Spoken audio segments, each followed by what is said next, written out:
Go. Margaret, I want to thank you for letting me speak today. I'm honored. I first met Diane in 1978 in law school. We became fast friends pretty quickly over beer. And even at that time, Diane was pretty special. She spoke about having gone around the world with her brother before law school. She is the only person I've ever known who's been able to describe Kabul before its destruction.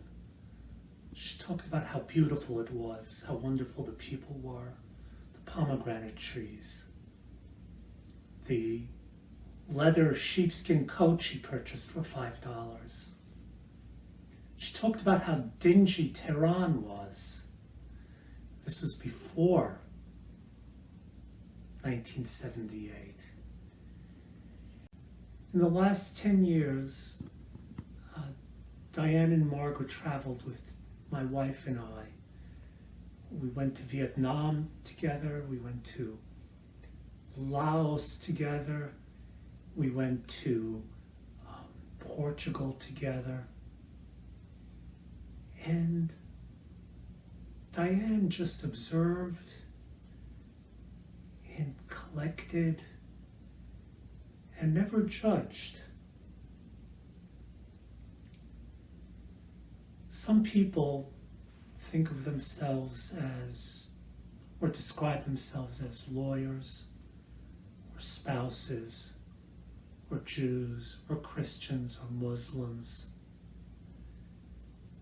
People define themselves as fathers or mothers. Diane was a citizen of the world. I'm not sure I've ever met anyone who was quite as non-judgmental and as accepting of different ways of being. I have two anecdotes about Diane. One goes back to, I think, the early 90s or the mid 90s, when I was visiting Diane in DC, and we were in DuPont Circle. And I said to her, we were talking about gay rights, and I said to her, does it really make sense to try to make gay marriage legal? Isn't it more important to have employment rights and to end discrimination and housing, employment? Why not focus on the practical things? Diane turned to me and she said, that's one way of looking at it, but when I watched women getting married in San Francisco, I cried. Diane didn't judge my insensitivity. She didn't chastise my insensitivity. She just spoke to me in her forthright manner. And she spoke,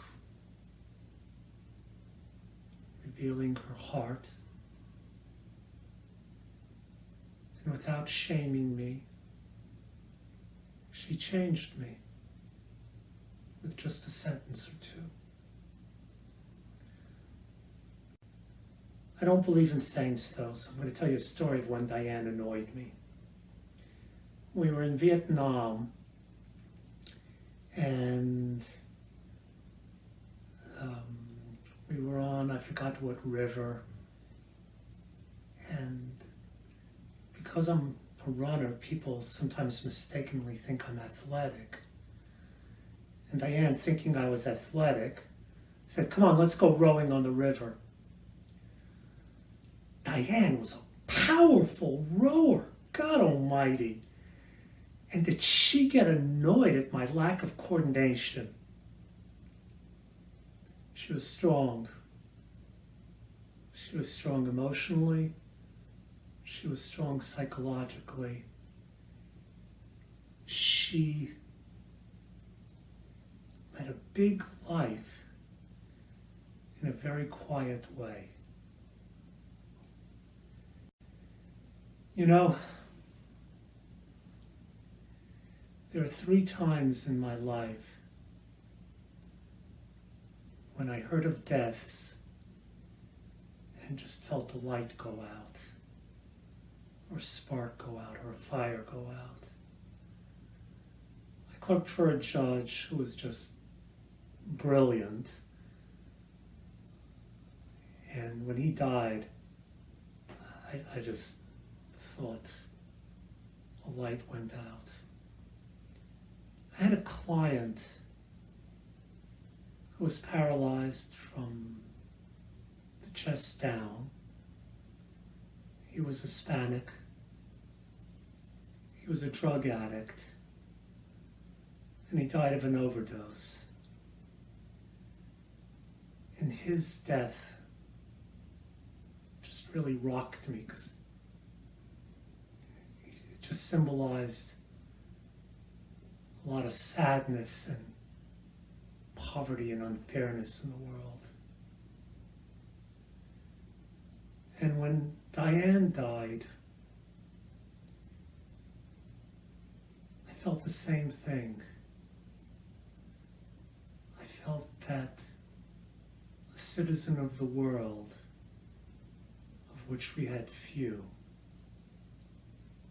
had passed and would be missed.